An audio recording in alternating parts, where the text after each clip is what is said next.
Well, day 7 of the harvest log, and we're back at the grain store. Oilseed rape has been progressing along quite nicely. Moistures are nicely under 9% now, so we're actually tipping it straight into the shed here. We do have some in the intake pit that will either need a bit of drying, or if it gets significantly less than 8%, we'll be able to blend it. We started cutting this morning at around 10%.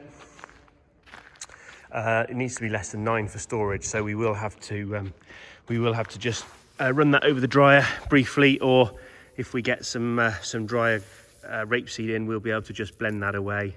There's a little bit of crop residue left in here. There's a few end of these pods. There's a few cleavers, which are these little weed seeds here. Very difficult to control in oilseed rape without using pre-emergence herbicides, which we don't tend to do. We're planting these crops with a companion of vetch, berseem, clover, buckwheat and phacelia. So any pre-em herbicides on there would take any of those out. So we've got to be a little bit selective about which fields we can do that on. No idea on the oil percentage yet. Ideally, it will be somewhere around 45%. That would be our sort of rough average. Yields for the farm, probably about 3.5 tonnes a hectare over the rolling few years. And we're currently running about 3.94 tonnes a hectare. So we're up a little bit on that, which is good news. Must be grateful for that. Probably hoping for a little bit more. Crop looked really well. Again, considering the sort of season that it was growing in, it was very full. We had rape wall to wall, not much damage from pests, and the canopy, as you'll see in tomorrow's harvest video, was pretty good. So yeah, one of the challenges of growing oilseed rape is Cabbage Stem Flea Beetle, which stopped a lot of people growing it last year with the removal of a neonicotinoid seed dressing.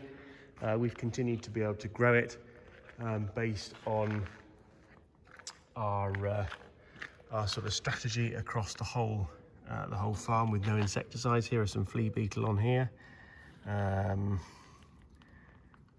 which are annoying little things.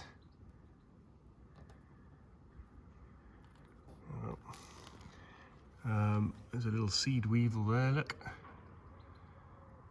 It's just, if you can just see it's a little proboscis there. Another one, a few more flea beetle up there. But these populations are nothing compared with what we had a couple of years ago when I did a YouTube clip, and they were literally crawling out of the grain store. So fingers crossed, that will mean we will have less adult pressure when we come to plant oilseed rape in about a week, 10 days time. We'll make a start on the first fields, which we'll plant after we harvested the winter barley. So part of the integrated farm management approach is to be able to grow crops that will give us an early entry into oilseed rape to try and get these crops established and growing before a migration of flea beetle occur. But we shall just have to wait and see what happens.